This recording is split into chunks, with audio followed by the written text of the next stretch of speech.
Good evening दोस्तों, कैसे हैं आप लोग। मैं उम्मीद करता हूँ आप अच्छे होंगे। और आज हमारे लिए बहुत ही खुशी का दिन है।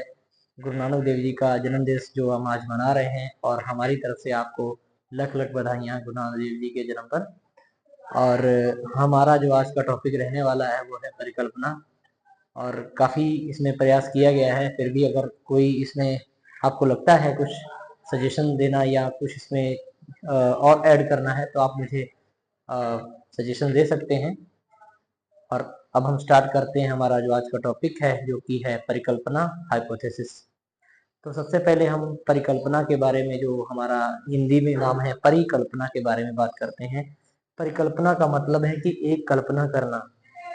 एक कल्पना करना, अगर हम अनुसंधान में बात करें तो हम संभावित परिणाम कह सकते हैं, हमारी प्रेडिक्शंस कह सकते हैं, हमारी पहले से भविष्यवाणी कह सकते हैं कि हमारे रिजल्ट्स ऐसे होने वाले होंगे। और उसी परिकल्पना के आधार पर हमारी रिसर्च पूरी टिकी होती है।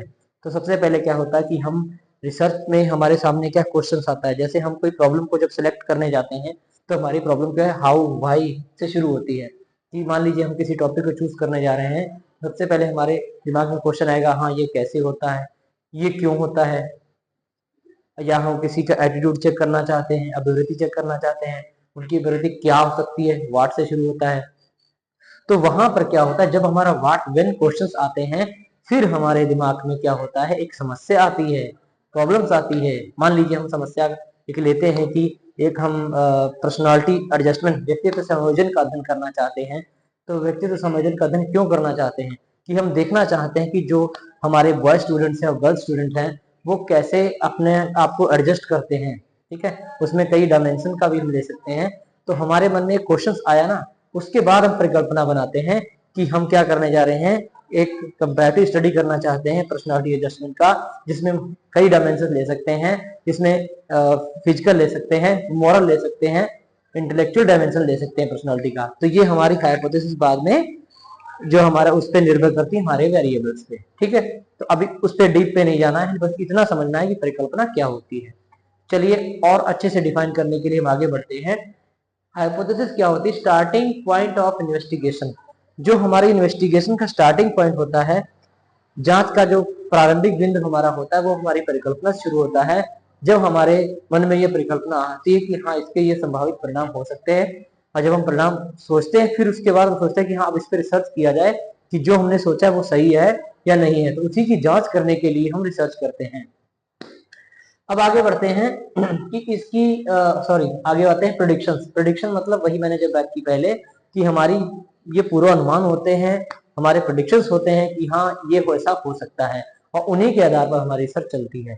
और हाइपोथेसिस ऐसी चीज है जो सारी चीजों को एक्सप्लेन करती है। हमारा सैंपल साइज क्या होगा, हमारे वेरिएबल्स क्या होंगे, ये सारी चीजें जो है हमारी हाइपोथेसिस में ही हमें समझ में आ जाती है कि हमारा क्षेत्र क्या रहने वाला है। आगे बात करते हैं कैरेक्टरिस्टिक्स, इसकी विशेषताएं। विशेषताओं को अगर हम समझें, जैसे हम किसी व्यक्ति की विशेषता समझें या किसी और कॉन्सेप्ट की विशेषता समझें, विशेषता में होता है कि उसमें क्या क्या होता है और ये क्या क्या इसमें हम कर सकते हैं। ठीक है, तो पहले होता है कि ये क्लियर होती है, स्पष्ट होनी चाहिए। जो हमारी हाइपोथेसिस है वो क्लियर, स्पष्ट होनी चाहिए। हमारे जो वेरिएबल्स हैं अच्छी रूप से स्पष्ट होने चाहिए, तभी हम एक अच्छी परिकल्पना की कल्पना कर सकते हैं। फिर इजी, एक आसान परिकल्पना हो जिसका हम परीक्षण कर सकें। ऐसी हम परिकल्पना ना लें जिसका हम परीक्षण ना कर पाए। ठीक है, अच्छे से हमें डिफाइन करना होगा। उसके बाद है स्पेसिफिक, एक विशिष्ट परिकल्पना होनी चाहिए। ऐसा नहीं है कि हम किसी की कॉपी करके या एक साधारण परिकल्पना बनाते हैं। स्पेसिफिक का मतलब है उसमें वेरिएबल्स होने चाहिए, उसमें हमारा एक जनसंख्याकार विवरण होना चाहिए। ये सारी चीजें हमारी क्या है उसमें परिकल्पना के अंदर होनी चाहिए कि हम किस चीज को चेक करने जा रहे हैं और किस पे चेक करने जा रहे हैं। जैसे उदाहरण के तौर पर देखें, हम अगर एक एग्जाम्पल लें, एक comparative study of personality adjustment of college student of Sirsa. तो पर्सनालिटी एडजस्टमेंट है, किसकी कर रहे हैं, स्टूडेंट्स की कर रहे हैं। तो स्टूडेंट्स हमारा इसमें आ जाएगा, इसमें हम इसको मेंशन करेंगे हम किसका कर रहे हैं। ठीक है, तो हमारे वेरिएबल्स क्लियर होने चाहिए, हमारी पॉपुलेशन क्लियर होनी चाहिए। ये सारी चीजें हमारी जब तक नहीं होंगी तब तक हम परिकल्पना की कल्पना नहीं कर सकते। ठीक है, वही आगे बात करेंगे। अगर हमारी परिकल्पना, हमारा जो रिसर्च है वो रिलेशनल है, हम संबंध देखना चाहते हैं, तो हम क्या करेंगे, रिलेशनशिप ऑफ बिटवीन वेरिएबल्स। उन वेरिएबल्स में क्या संबंध है, क्या संबंध हो सकता है, वो हम इसमें पढ़ेंगे अगर हमारी रिसर्च रिलेशनल है तो। उसके बाद है वेरिफिएबल, हमारी जो परिकल्पना है सत्यापनीय होनी चाहिए, हम उसको वेरीफाई कर सके कहीं पर भी। जो हमारी वेरीफाई का मतलब ये होता है कि अगर हमने परिकल्पना बनाई है उसको चेक करना कि ये सही है या नहीं है, वो होता है वेरिफिएबल। उसके बाद है कंसिस्टेंसी, संगत, संगत का मतलब है कि हमारे रिसर्च से रेलेवेंट होनी चाहिए, हमारे टॉपिक से रेलेवेंट होनी चाहिए। ऐसा ना हो टॉपिक हमारा कोई और हो और हमारी हाइपोथेसिस हम कुछ और बना रहे हैं, तो टॉपिक से रिलेटेड ही हाइपोथेसिस बनानी है। ये हो गई हमारी कॉन्सेप्ट ऑफ हाइपोथेसिस और उसकी कैरेक्टरिस्टिक्स। अब हम बात करने वाले हैं टाइप्स ऑफ हाइपोथेसिस। टाइप्स में आप कई जगह देखेंगे 2-3 टाइप्स होते हैं, कई जगह कई तरह के टाइप्स बताए जाते हैं, लेकिन हमें टॉपिक क्लियर होने चाहिए। कुछ इसमें जो टाइप्स होते हैं वो सिमिलर होते हैं, उसके बारे में हम चर्चा करेंगे। चलिए, सिंपल हाइपोथेसिस जो होती है उसमें क्या होता है, one dependent and one independent variable, एक स्वतंत्र चर और एक प्रतंत्र चर। प्रतंत्र मतलब वो उस पर डिपेंड होगा, उसमें हम चेंज नहीं कर सकते। जो हमारा स्वतंत्र चर है उसमें हम चेंज कर सकते हैं। जैसे एक उदाहरण के तौर पर हम टॉपिक लेते हैं कि हरी सब्जियां खाना सेहत के लिए लाभदायक होता है। हरी सब्जियां क्या खाना क्या है, सेहत के लिए लाभदायक होता है। तो यहाँ क्या होगा, जो हमारी हरी सब्जियां हैं वो क्या होंगी, इंडिपेंडेंट होगी, क्योंकि उसको हम चेंज कर सकते हैं, कितना कराना कैसे खिलाना है। और सेहत के लिए लाभदायक है वो इंडिपेंडेंट है, सॉरी वो उस पर डिपेंडेंट है, वो उस पर क्या है, डिपेंड है कि हम कैसे चीजें खिला रहे हैं, वो उस पर डिपेंड करता है। तो इसमें दो वेरिएबल हो गए, हरी सब्जियां इंडिपेंडेंट वेरिएबल, जो डिपेंडेंट नहीं है उसको चेंज कर सकते हैं, और जो आपका स्वास्थ्य है उस पर प्रभाव जो देख रहे हैं हम, वो क्या है, डिपेंडेंट वेरिएबल है। ठीक है, अब अगर हम बात करते हैं आगे कॉम्प्लेक्स हाइपोथेसिस की, अभी थोड़ा सा कंफ्यूजन होगा लेकिन आगे क्लियर होगा जब हम डायरेक्शनल, नॉन डायरेक्शनल और ये आगे भी देखेंगे तो आपको थोड़ा और क्लियर होगा, थोड़ा सा इनमें सिमिलैरिटीज हैं। कॉम्प्लेक्स में two and more dependent variable, two and more independent variable. एक मिनट,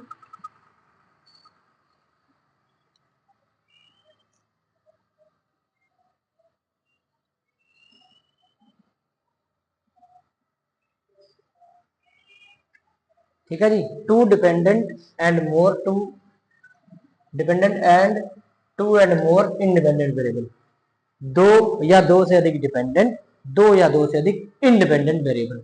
इसको अब हम एक एग्जांपल से समझते हैं। जैसे हमने पहला एग्जांपल लिया था, हरी सब्जियां खाना सेहत के लिए लाभदायक होता है। यहाँ पे हम वेरिएबल बढ़ा सकते हैं, हरी सब्जियां और फल खाना सेहत के लिए लाभदायक होता है, और हृदय रोग में कमी आती है, हमारी त्वचा क्या है, चमकदार होती है। तो क्या हुआ, त्वचा चमकदार होती है और सेहत के लिए लाभदायक होता है, और हृदय रोग में कमी आती है। तो हमारे तीन जो हैं डिपेंडेंट वेरिएबल हो गए, जो डिपेंडेंट है किस पे, हमारी हरी सब्जियां और फल पे डिपेंडेंट है। तो यहाँ पे क्या होगी, हमारी कॉम्प्लेक्स हाइपोथेसिस हो गई कि जहां पे हमारे दो और दो से ज्यादा वेरिएबल्स हो जाते हैं, वो हाइपोथेसिस कॉम्प्लेक्स हो जाती है। ठीक है, इतना समझ में आया। अब बात करते हैं डायरेक्शनल, बहुत इजी है। दिशात्मक परिकल्पना, दिशात्मक का मतलब है जिसमें हमें पता होता है, हम दिशा निर्धारित कर चुके होते हैं पहले से। जैसे हम ये बात करें, एक साधारण सा एग्जांपल लेते हैं कि राम की लंबाई श्याम से ज्यादा है। ठीक है, राम की लंबाई क्या है, श्याम से ज्यादा है। तो ये कौन सी हाइपोथेसिस होगी, ये डायरेक्शनल होगी। अगर हम ये कहें कि राम और श्याम की लंबाई में अंतर है, लेकिन अंतर अभी स्पष्ट नहीं है किसकी ज्यादा किसकी कम है, वो होगी नॉन डायरेक्शनल, अदिशात्मक। और डायरेक्शन कौन सी होगी, जिसमें हमें अंतर स्पष्ट रूप से दिखता है, वो कौन सी होती है, दिशात्मक परिकल्पना होती है। ठीक है, ऐसे और भी बहुत सारे एग्जाम्पल हम ले सकते हैं कि जहां पर हमें अंतर ना पता हो, वहां पे क्या है, हमारी नॉन डायरेक्शनल होती है, और जहां पे अंतर पता हो वो होती है डायरेक्शनल, जहां पे हम डिफरेंस पता हो वो डायरेक्शनल होती है। और नॉन डायरेक्शनल में हम टू टेल टेस्ट का यूज करते हैं, और डायरेक्शन में हम वन टेल टेस्ट का यूज करते हैं, क्योंकि हमें पता होता है हम किस तरफ रिसर्च कर रहे हैं। ठीक है, ये दो हो गई डायरेक्शनल और नॉन डायरेक्शनल। ठीक है। अब बात करते हैं associative and causal hypothesis. Associative and causal hypothesis में ज्यादा डिफरेंस नहीं है, इनमें ज्यादा डिफरेंस जो है नहीं है। अब इसको भी एग्जांपल से ही समझते हैं। एग्जांपल, एक साधारण सा एग्जांपल लेते हैं कि जो हम शुगर खाते हैं, चीनी का जो है स्वास्थ्य पर जो है प्रभाव पड़ता है, चीनी का स्वास्थ्य पर प्रभाव पड़ता है। लेकिन हमने ये नहीं कहा कि बुरा पड़ता है या अच्छा पड़ता है, लेकिन उसका प्रभाव पड़ता है, लेकिन अभी क्लियर नहीं है कि क्या प्रभाव पड़ता है। वो होती है हमारी एसोसिएटिव, मतलब उनमें संबंध है। ठीक है, चीनी खाने से या हमारे स्वास्थ्य पर क्या प्रभाव पड़ेगा, चीनी का हमारे स्वास्थ्य पर प्रभाव, तो ये हो जाएगा हमारा एसोसिएटिव हाइपोथेसिस। अभी तक हमने संबंध क्लियर नहीं किया कि नेगेटिव है या पॉजिटिव है या कैसा है, मतलब हम उसका अध्ययन करना चाहते हैं। ठीक है, उसके बाद है कॉजल हाइपोथेसिस। कॉजल मतलब जो कॉज एंड इफेक्ट पर डिपेंड करती है, जो कॉज एंड इफेक्ट पर डिपेंड करती है वो होती है हमारी कॉजल हाइपोथेसिस। कॉजल हाइपोथेसिस, ठीक है। अब यहां पर अगर हम बात करें तो यहां पर हम दो चरों के बीच जो है कॉज एंड इफेक्ट देखते हैं कि एक वेरिएबल का दूसरे पर क्या प्रभाव पड़ रहा है, वो किस में देखते हैं, कॉजल हाइपोथेसिस में देखते हैं। उसके बाद है नल हाइपोथेसिस। लास्ट जो हमारी है नल हाइपोथेसिस। नल हाइपोथेसिस आप लोग जानते हैं कि हम दो वेरिएबल्स ने ये मान के चलते हैं कि दोनों के बीच कोई भी सिग्निफिकेंट अंतर नहीं है, यही हमारी नल हाइपोथेसिस होती है। इसमें क्या होता है कि हम पहले से ये मान के चलते दोनों में कोई अंतर नहीं है, अगर कोई सिग्निफिकेंट डिफरेंस आता है तो हम जो अनुसंधान परिकल्पना है या वैकल्पिक कल्पना है, अल्टरनेटिव हाइपोथेसिस है, उसको हम सही मान लेते हैं और हमारी जो नल हाइपोथेसिस है उसको हम रिजेक्ट कर देते हैं। तो ये रहा हमारा जो हाइपोथेसिस का कॉन्सेप्ट और इसके टाइप्स। अगर आपको कहीं पे कंफ्यूजन हो सकता है, मैं एग्जांपल्स ज्यादा नहीं दे पाया हूँ, तो कहीं पे भी अगर आपको कंफ्यूजन हो तो आप पूछ सकते हैं और इसको और अधिक एक्सप्लेन करने की आप सजेशंस दे सकते हैं। आगे जो हम चर्चा करेंगे इसी में, अभी इसमें हमारा फॉर्मुलेशन ऑफ हाइपोथेसिस और इसका इंपॉर्टेंस और इसके सोर्सेज बचे हैं, वो भी हम अभी डिस्कस करेंगे अगली क्लास में। तो बढ़ते हैं आगे की क्लास की तरफ। ठीक है, तो वो हम चर्चा करेंगे आगे आने वाली क्लास में। Thank you.